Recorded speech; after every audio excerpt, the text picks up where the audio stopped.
Hello, all you sons and daughters. Last week was a very exciting week for me because I got tons of comments on my last video. Some were negative, some were positive, and some were just, well, asinine in my thoughts. But this is what that video was on. If you watched that video, you know exactly what it's about. Now, I wanted to address some of these comments because I feel they need to be addressed. Now, this is the dust chute that come from Shop Nation. I know lots of you follow Shop Nation. I myself also follow Shop Nation. I've watched every one of his videos. And because this was made out of PETG plastic, I thought this was going to be a very strong product. Because I myself mold PETG plastic every single day. These are made out of PETG plastic. Okay? You'll see this here in a few minutes. But anyway, I know how impact resistant PETG plastic can be. See this jar? Concrete floor.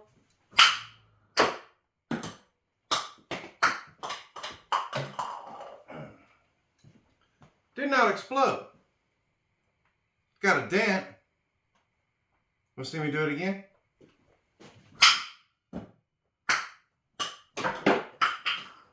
Yeah, hold on. Yeah. Again. Did not explode. Got another dent. See me do it again?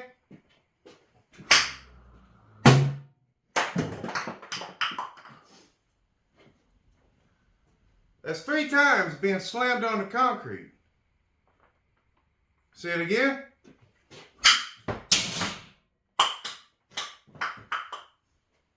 Again.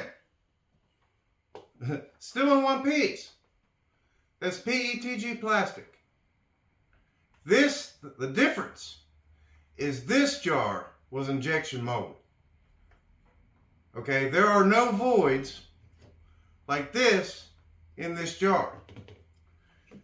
This cutaway jar was made in the exact same mold as this one. So, let's show you the cutaway of that jar. So here are the exploded pieces and the cutaway pieces.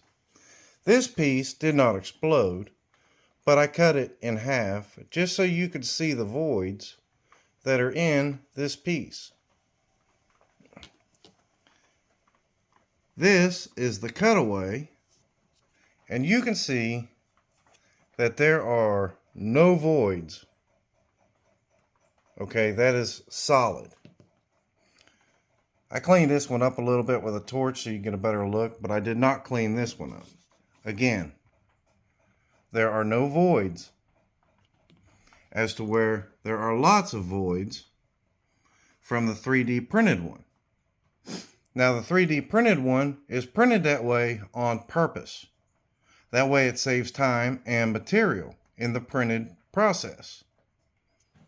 Now 3D printers weren't developed for a production application. Check out this comment.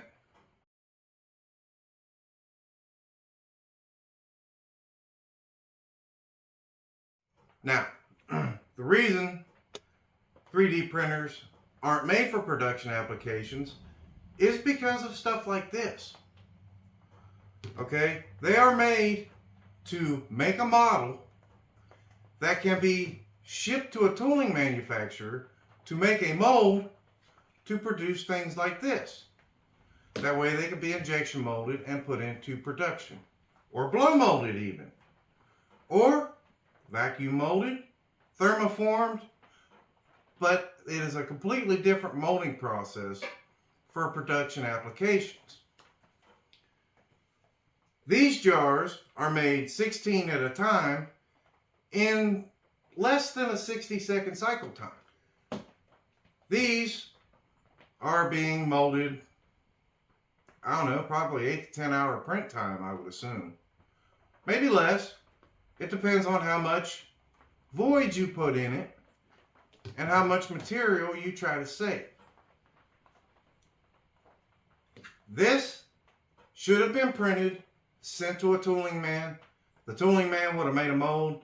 You would have put it in a press and you would have injection molded it. Therefore, you can make, hell, probably 100,000 of these things in about a week. But that's not how they're made. They're 3D printed and shipped out. It's not the right way to make plastic. As a matter of fact, DeWalt, there's another comment I got. DeWalt actually had a recall on one of their miter saws because they put a plastic dust chute in there. And it also has the potential to explode. They have had over 500 reports of their plastic dust chute exploding. After that many reports, they decided to recall the saw and fix it. So that could be a defect in the injection molding process, or it could be the material they were using, or they may have just completely replaced it with a metal one. I tried to look it up, but I wasn't sure what they replaced it with. So I will keep looking for that information and see if I can find it. But what I do know is they recalled it because they didn't want to get sued. And you're like, well, Shop Nation's not going to get sued because he's a small company. Well, that's not true. Just because you know that it has the potential to explode doesn't mean you can't get sued. You remember back in the 80s when an elderly lady dropped a cup of coffee in her lap and sued McDonald's? Well, she knew the coffee was hot. She knew the cup was weak. She accepted the coffee either way and still ended up winning a lawsuit. Because that's the way today's world works. So, here's another instance. This is a Black & Decker drill. This drill is probably, I'll say 20 or so years old. It's made of plastic. It's probably been dropped several times. I know it's been out in the rain for at least 2 weeks at one point, and it still works good. I usually keep it in my work toolbox because it's a fail-safe. If my battery tools don't work, I can pull this one out and it's good. So we're going to drop it from 6 feet and see how well it fares.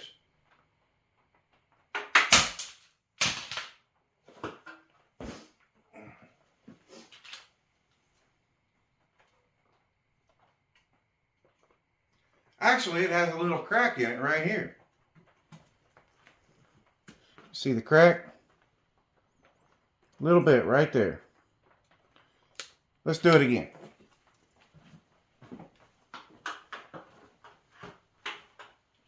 Guess I gotta put my safety glasses on.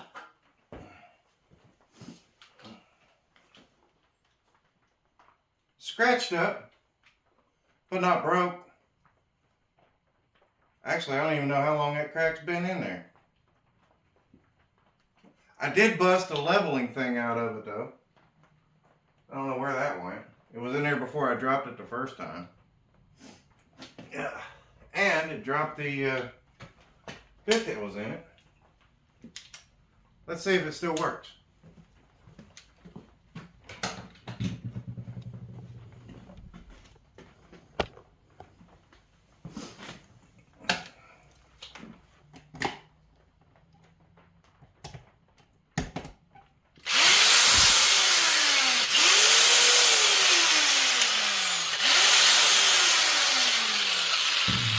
So the reason we dropped the drill was to see if it would break. And the reason I picked this particular drill was because it's the only one I was willing to sacrifice in case it did break. The reason we dropped the drill is because nowhere in the instruction manual for this drill, which I obviously don't have anymore, but I'm sure in that instruction manual it does not list dropping it from 6 feet as one of its intended uses. But I will bet money that somewhere in the quality testing and research and development of this product, they have dropped drills from certain heights just to see if they would survive. I know for sure tape measure manufacturers do it because they're dropped all the time. But it's not in the instructions that you should be dropping it from any point. So the fact that I was not using my saw as intended, or using the dust chute as intended, would have stopped the failure. The failure happened not because I was using it wrong. It happened because it was not properly tested. Had it been properly tested and released to the market, or pulled when failures of such happen, then it would not be happening at all. Because again,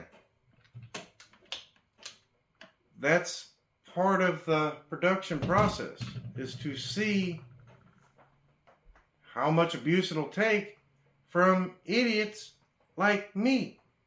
Because not everybody, not just me, but there are a lot of people out there using these tools in purposes not intended.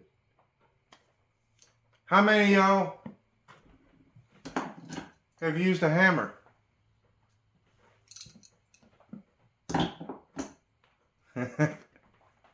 I know.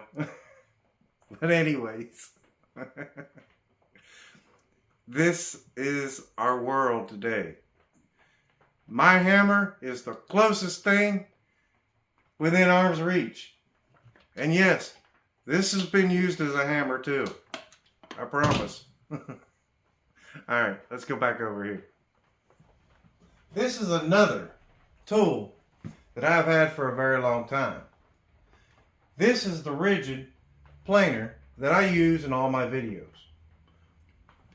And I have used this incorrectly for probably the first year. I ran a lot of nails through this thing. I tried to take way too big of cuts, and I didn't have any education on how to use one of these planers. And I can tell you, I have beaten the absolute snot out of this tool. And I cannot even come to a board foot percentage that I have ran through this thing. And it has just never let me down. I have replaced a couple of bearings in it. One particular bearing is the fan bearing here. And I did burn the fan blade up and replaced the fan blade. And shortly after that, the bearing went bad and stopped. So I took it apart, packed that bearing full of grease, ran it for probably another 6 months, and then it stopped again. I took it apart again, packed that same bearing full of grease, and finished my day out. Now, I did go in the house that day and order a new bearing and then replace the bearing. But again, not the intended use of this product. And complete neglect for proper PM schedule. Now, I'm sure there are other bearings in this that need to be replaced, and I will be replacing them probably this year. But this machine, I'm telling you what, the guys at Ridgid have developed this machine for complete morons to operate. Because I'm telling you, when I started with this machine, I had no clue what I was doing. And I know I've used it improperly many times. And it is just a complete animal and continues to serve me well. Even after abusing it and not cleaning it and not PMing it, because they tested it and they built a tool to survive that kind of abuse. And that's how tools should be developed. I know it doesn't seem right, but that is how tools should be developed, because that is the kind of abuse that they are going to be subjected to on a daily basis. Back over here. Oh, you know what? Hold on.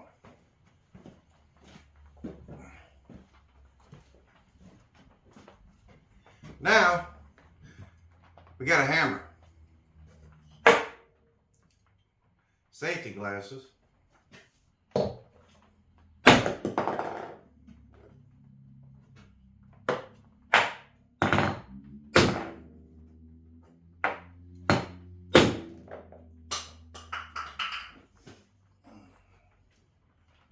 I'm denting it, but it's not breaking it. There, finally. Now that jar has taken a lot of impacts. Okay? That dust chute did not take nearly that amount of force. You have seen the amount of force I put on this jar. And finally, it broke. This is an ABS jar.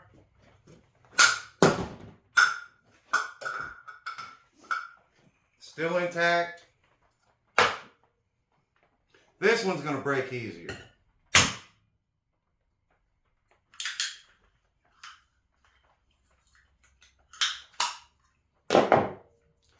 So, the arguments of the 3D printed plastic not taking the impact, yeah, that's... You guys are welcome to comment. I do like seeing your comments. I appreciate them all very much. And one of the things that I noticed in your comments was my lack of PPE, my safety glasses. And I appreciate your concerns about me not wearing my safety glasses. And you are correct on that aspect. And me crossing my arms when running my miter saw.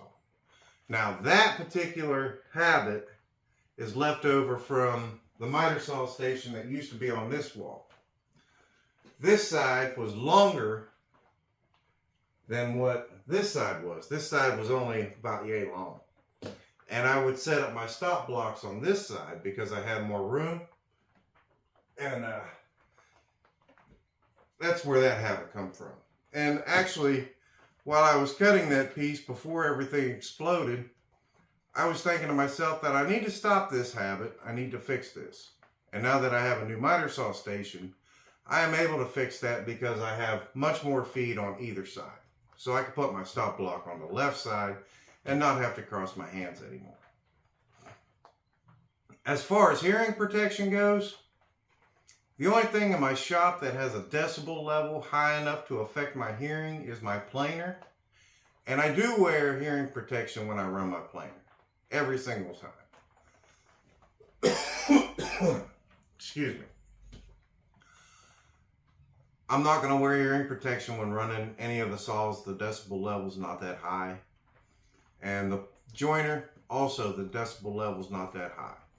And I actually do love the sound my table saw makes and the sound my joiner makes.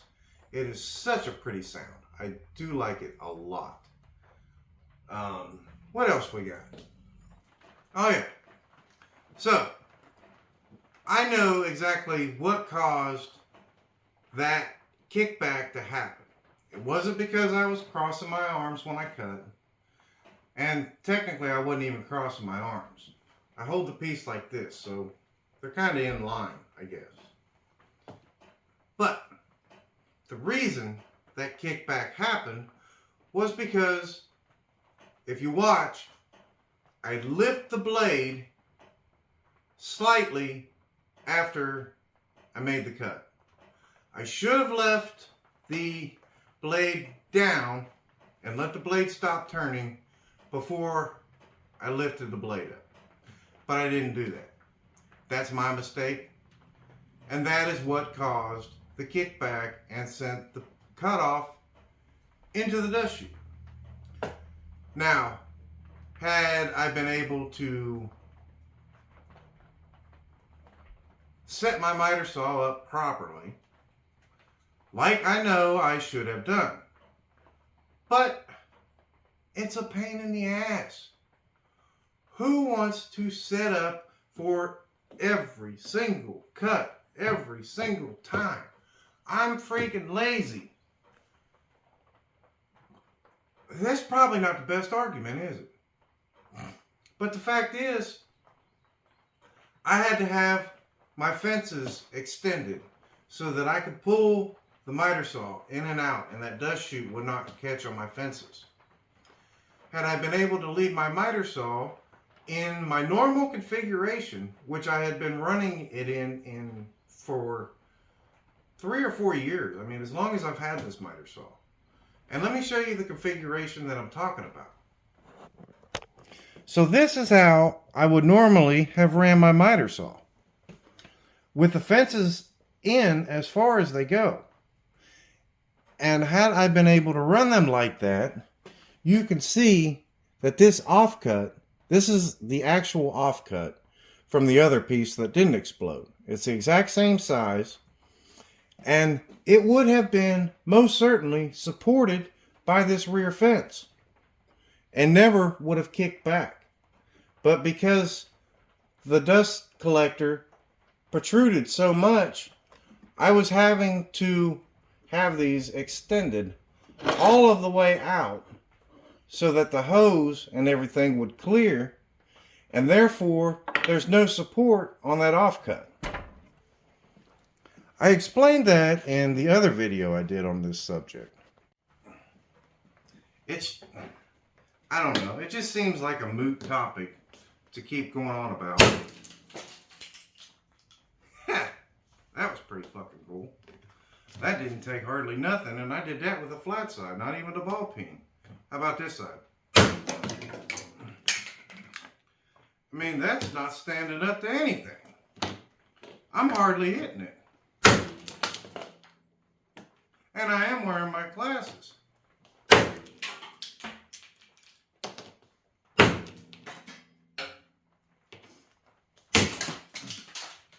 You see,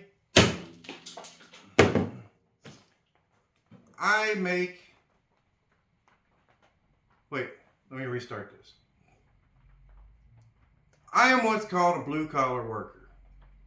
And if y'all don't know where that definition comes from, it comes from the blue collars on the shirts of people who are in manufacturing. These are your technicians, these are your hourly employees who don't make nearly as much as the white collar employees, the management.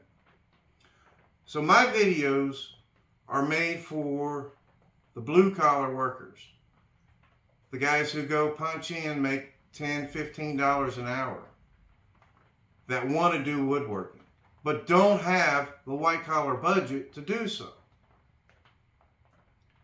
Every one of my clamps, my pipe clamps, were bought on one paycheck. I would take one paycheck, I would go buy a pipe clamp set and a piece of pipe, which averages out around 40 bucks depending on what size pipe you get. Now you think 40 bucks, that's nothing. Well, it is when you make $15 an hour and have a wife and kids and dogs and birds and a house payment. Have you guys seen the rent prices nowadays? A 1-bedroom apartment will cost you $700-800 bucks. That's a lot. So to have a woodworking hobby, a $50 dust chute is a lot of money for these people. And these people watch these people on YouTube every week And they're like, these guys know exactly what they're doing. I can trust these guys. Can you really? Can you really trust them? I'm one of them. How much of what I say can y'all trust? Well, I can tell you, everything I buy is bought with my own money. I have no corporate sponsors to answer to. I have 474 subscribers. I'm not getting anything from Google AdSense. I get no money from this. This is a hobby for me, just like it's a hobby for you. Everything I do in my shop, I do the best way I know how. Is it the right way? Probably not always. But does it work? Yeah, it works. On a very small budget, I produce some very nice things. I think they're nice. They look nice in my home. They look nice in other people's homes. And everything I make for those people that aren't going to my house, they love it. They think it's fantastic. Is that why you should watch my channel? Sure. Because I've got no reason to lie to you. I'm not trying to say anything. I don't have any reason to lie to you, really. But like I said, I don't have a corporate sponsor. And if at some day I do get a corporate sponsor, everything I show y'all, it will be the absolute truth on whether it's a good product or not. As a matter of fact, if somebody sends me a tool to test, I'm going to ask for 2 of them. Because I'm going to try to break one of them. For sure. I'm going to drop it off a ladder. I'm going to sling stuff at it. We might even take a hammer to it. Because that was pretty fun, really. I enjoyed that. But as far as big productions go, I'm not going to do that. I thought about wearing an eye patch today to make fun of me not wearing my safety glasses, and maybe blowing this light out with a jar because, you know, it would have been cool and probably not very safe. But, you know, my budget is my budget, and it's relatively small. I've had to save my money to buy everything in here and do everything very little at a time. And I know y'all are doing the same thing. So all of my builds are budget friendly, and I've had to save for. So if you like what you seen here today and want to comment, please, going forward, if I'm not wearing my safety glasses, hit that comment button. Tell me I'm not wearing my safety glasses. Because the fact is, repetition is what creates habits. So eventually I will get tired of answering comments on, yeah, I forgot my safety glasses. I'm sorry. I'm sorry. I'm sorry. I forgot my safety glasses. So if I'm not wearing my safety glasses, hit me up in the comment. And I'm going to try to do better. Alright, that's all I have for you today. I'm not apologizing for what I said about the dust collector because it's still crap. And if you really feel the need to advocate for a crappy dust collector, go for it. You know where the comment button is. And if you're really advocating it for it that hard, go ahead and buy it. Good luck with that, but go ahead and buy it. See how you feel about it.